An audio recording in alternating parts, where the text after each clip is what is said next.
乡亲啊，好食大车饼，来看这个乌的甲白的茶米两大车饼。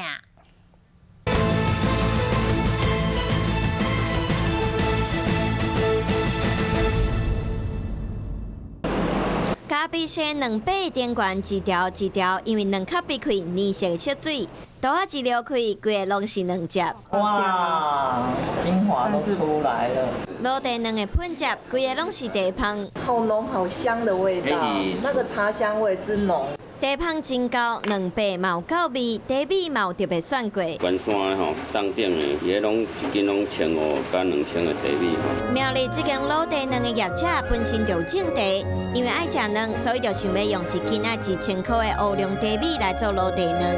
一个翁仔爱倒3盘枸杞茶米落，放36点钟，用的豆油嘛坚持爱是天然的。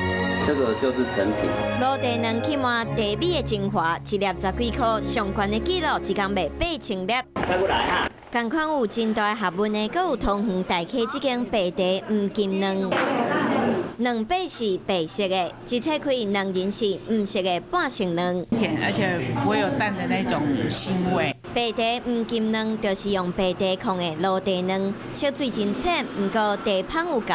常看到消费者在吃那个蛋的时候，茶叶蛋的时候，常常就是跟我们要水，那我们就想说奇怪，这茶叶蛋太干了，所以我们才希望说创造出不一样的白茶黄金蛋。白茶黄金卵伫通远大溪3粒100块，价值无俗，不过也是真声人。原因是除了茶米是用白茶，鸡卵是用在地农民生产的有机卵，而且是用做半成卵的方式来煮，两人食起来袂软袂焦。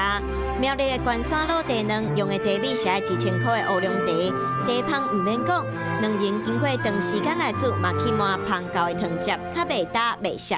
真入味啊，袂安尼搭哈，袂搭搭。它蛋的质感是比较细的，然后它里面白茶有融入，因为外面市场上的茶叶不是白茶。